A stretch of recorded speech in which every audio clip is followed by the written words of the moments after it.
If you are planning to retire on $1,500 a month, one of these two states will quietly bankrupt you. Not in a dramatic way, not with one big disaster. It will happen slowly, month by month, until you check your account one morning and realize you cannot afford to stay and you cannot afford to leave. A 68-year-old man from Ohio learned this the hard way in Florida. His insurance tripled in 1 year. He is back in Ohio, living in the same house he thought he had left for good. A 71-year-old woman in Texas pays $480 a month for her mortgage, drives a paid-off truck, and eats better than she did when she was working. Same income, same country. One got destroyed, one is thriving. Same plan, same number on the check.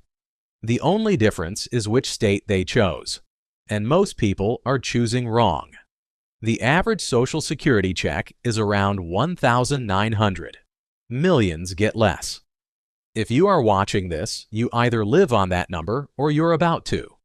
Florida and Texas are where over 700,000 Americans relocated last year. No state income tax in either. Low cost of living in both. But when you break down what retirement actually costs month to month, dollar by dollar, bill by bill, one of these states is hiding something ugly behind the price tag, and people are finding out too late. Florida first, and I am starting with the part that will make Florida fans angry. Homeowners insurance. The average in Florida is over $4,300 a year. That is $358 a month just to insure your house before you turn on a single light. In coastal counties, it crosses $6,000. For someone on $1,500 a month, that is nearly a quarter of your entire income gone before food, gas, or medicine. A retiree in a Sarasota Facebook group posted, "I moved here for the sunshine and the no income tax. Nobody warned me the insurance would cost more than my mortgage. I am not saving money. I am writing a monthly check to State Farm for the privilege of worrying about hurricanes." In Texas, homeowners insurance averages $1,800, less than half. That difference alone is $200 a month back in your pocket. $200. That is the difference between control and stress. But here is where Florida gets sneaky. There are towns where you can dodge the worst of that insurance cost. Inland towns, away from the coast. Wauchula in Hardee County. Median home price $115,000. Mortgage $660. Insurance inland drops to around $2,800 a year instead of $6,000. 90 minutes from Tampa, an hour from Sarasota. A couple from New Jersey retired there and posted their full budget. Mortgage $660. Insurance $235. Utilities $140. Groceries $380. Gas $120. Health plan $180. Total $1,715.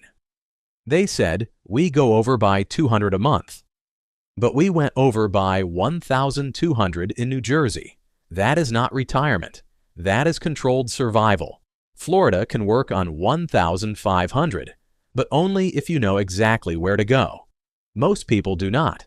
They Google best retirement towns in Florida, click the first listicle, pick a coastal city with a pretty beach photo, and watch their savings vanish in 18 months.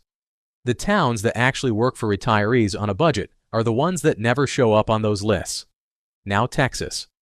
And Texas people are going to hate this next part, but the numbers do not care about feelings. Texas has no state income tax. Everyone celebrates that. What nobody talks about is property tax. Texas has one of the highest property tax rates in the country. Average effective rate 1.6%. On a $130,000 home, that is $2,080 a year. Even on a $90,000 home, it is $1,440. Florida charges half that rate. Half. A retired teacher in San Antonio posted, "My property tax went up 22% in 2 years. My Social Security went up 3. Do the math on that for the next decade." Property tax is the silent killer for retirees because it rises every single year whether your income does or not. In Florida, your mortgage payment stays the same. In Texas, your cost of living quietly increases until the math that worked in year 1 does not work in year 5. But here is why you cannot dismiss Texas. The raw cost of housing is brutally low. Wichita Falls. Listings under $80,000 everywhere. Mortgage on a $75,000 home, $430 a month. A retired veteran there broke down his costs on Reddit. Mortgage $410. Property tax $145. Insurance $95. Utilities $130. Groceries $340. Gas $80. Total $1,200. He wrote, "I have $300 left over every month, and I do not know what to do with it. That has never happened in my life. $300 of breathing room. That is dinners out, new shoes when you need them, and enough cushion to not panic when something breaks." In Florida, on the same income, you are praying nothing breaks because you have already spent next month's margin on this month's insurance. That veteran in Texas sleeps differently than the retiree in Sarasota. One has a cushion, the other has a prayer. And this is where almost everyone watching this video is about to make a mistake. You are picking a side. Right now, in your head, you have already decided which state sounds better, and that instinct is exactly what gets people destroyed. Because both of these states have a trap door that only opens after you have already moved in, signed the papers, and told everyone back home how great it is. The people who get wrecked are not stupid. They are not careless. They just chose based on one number instead of all of them. They looked at the mortgage and forgot about everything else. And by the time the other bills showed up, it was already too late to undo the decision. Healthcare. This is where Texas gets dangerous fast. Rural Texas, where all those cheap homes are, is a healthcare desert. A retiree in a small Texas town posted, "My nearest doctor is 45 minutes away and not taking new patients. I drive to Lubbock once a month for prescriptions." One emergency room visit without nearby specialists can turn a bad afternoon into a $15,000 helicopter ride. When you are healthy, Texas is the cheapest place in America.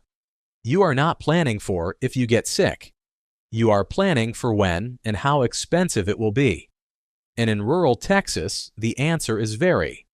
Florida has doctors everywhere. Medicare networks are massive. Senior care is an industry. That advantage alone is worth hundreds a month that never show up on a budget spreadsheet. You do not think about healthcare costs until you are in the back of an ambulance doing math you never wanted to do. But Florida has a time bomb, Texas does not. Insurance volatility. In the last 3 years, multiple carriers left Florida entirely. Farmers, Bankers Insurance, Lexington, gone. When your carrier leaves, your premium does not go up, it doubles. A woman in Port Charlotte posted her experience. "My insurance went from $1,800 to $4,100 in 1 year." She did not file a single claim. She did not miss a payment. She did nothing wrong. She just lives in Florida. In Texas, your insurance is $95 a month, and it stays $95 a month. No hurricanes, no carriers fleeing, no sudden bill that blows up your retirement overnight. You can budget in Texas. You can only hope in Florida, and hope is not a retirement plan.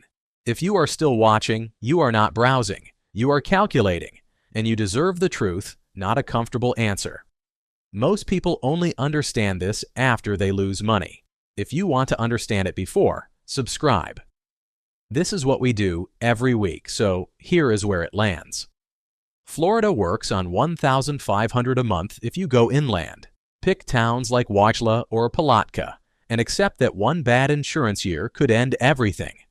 The health care is better, the lifestyle is better, but the floor can collapse without warning. Texas works on $1,500 a month if you pick towns like Wichita Falls or Brownsville, and accept that your costs will silently rise every year until the budget that worked at 68 no longer works at 75. The housing is cheaper, the stability is real, but the ceiling gets lower every year. Florida can give you the best retirement of your life. It can also take it away in a single envelope from your insurance company. Texas can give you breathing room you have never had. It can also slowly squeeze that room shut while you are too comfortable to notice. By the time you feel the pressure, your options are gone. One state breaks you fast. The other breaks you slow. And the people sitting in the comments right now who already live in one of these states know exactly which one I am talking about. So here is the only question that matters. Which risk would you rather live with? An insurance bill that could double tomorrow, or a tax bill that will definitely be higher in 5 years? Drop your answer below, because somebody in this comment section right now is about to sign a lease or make an offer in one of these states next month.